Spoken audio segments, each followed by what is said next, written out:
Mascara is the next thing I'm going to be tackling. It was in my TBR, to be rid of plastic jar, and I am rifling through my makeup bag, which isn't that big, but that's because I don't really wear makeup. But it is full of plastic. How many mascaras do I currently own? Here, 5. I've had all of them for well over a year. I can't remember the last time I bought a mascara. Some of them came free with magazines.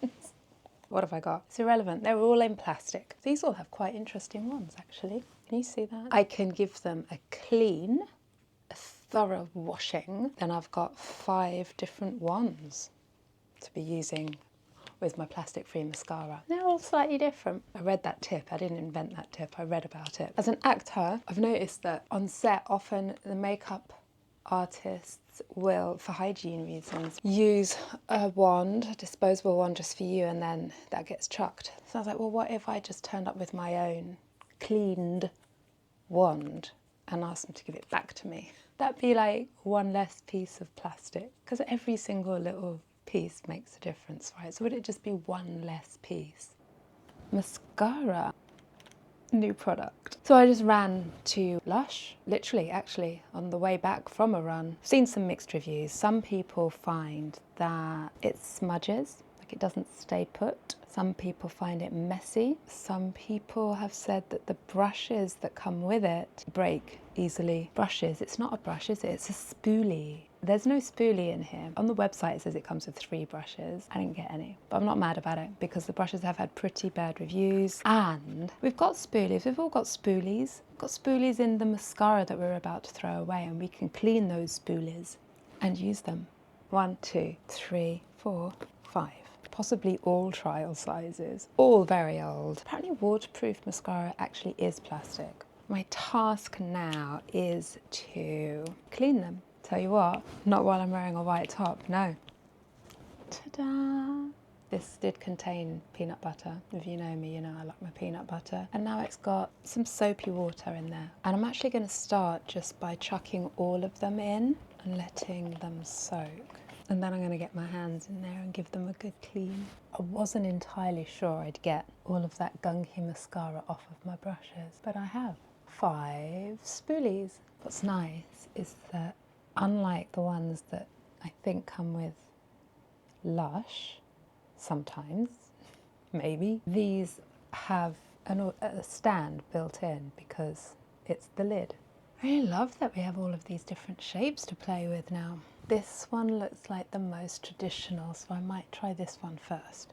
Hair up, out of face, also very close to my bedtime. So I'm going to just pop some on, but really I shouldn't because I'll just take it off immediately. And I'll do another test tomorrow to see the longevity of it. But I'm just so excited, I want to try it out right now.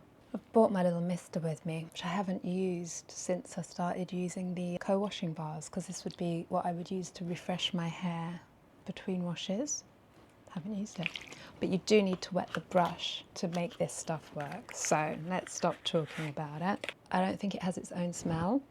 It just smells like the Lush shop, which is Lush. This is the packaging, entirely cardboard. One thing I do know is that you need to handle it with dry hands. This is it.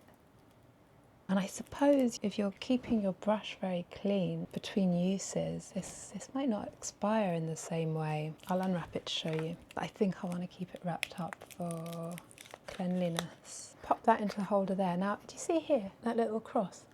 That is where I would put the spoolie brush that should have come with my purchase. I just did a light spritz onto the brush. They say that it's buildable. I can't really see that it's doing anything, but I think I just haven't got enough on the spoolie. Something is happening. I want to go back in. That looks good, that looks good. Maybe I just didn't have enough on before. Oh yeah, that feels different. I think I've got some smudging on the eyelid there. I like a dirty eye makeup. The morning after, love that. In which case this might be perfect for me. Do a proper test tomorrow. Take 2. This time I really want to make sure I've got enough of a coating on the brush. I think that looks good. Don't know if it's the brush that's making the difference or that I put more product on the brush. I'm going to experiment with just the one coat to begin with. I put that mascara on about 7 hours ago, and this is why I don't wear makeup, because I touch my face a lot. I like constantly rubbing like my hands over my face to like soothe me. And I did this in the coffee shop while I was with my mate, and I had like huge streak marks. Not huge actually, because I didn't put enough on for it to be huge, but I had noticeable streak marks, mostly under this eye. I think if you look closely you can see like that it has moved around slightly. If I rub my eyes with my hands, I will see it. Which actually doesn't bother me, because when I think about like how much pressure I have to put on to take eye makeup off, especially the mascara, which can really want to just cling to your lashes, then I kind of don't mind. But I can see that in situations where you're under lots of lights on set and stuff like that, that might not be ideal. I'm gonna apply a little bit more because I want to know if I can build it up. Brush, nice and clean again. This is what's so great, is you can immediately clean your brush. It's quite easy to clean from this stuff. Super hygienic. Really good wriggle around in there.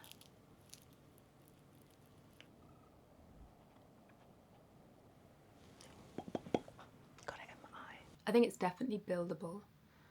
They do look lovely. Very natural looking, because you know it's just 2 coats. Only on the upper lashes. I just have to be careful not to touch my face. Not to rub my eyes or anything like that. But I think that's generally with makeup, and because I'm so used to a bare face that I just like, oh, you can put my hands in my face, and no, actually no. Keep your hands off your face. Why did I do that? You know what, it's because I see the silvers and it's still jarring to me, even though I'm very excited about going out with greys. It's still kind of jarring to me when I look up and I'm like, oh look, silvers. Anyway.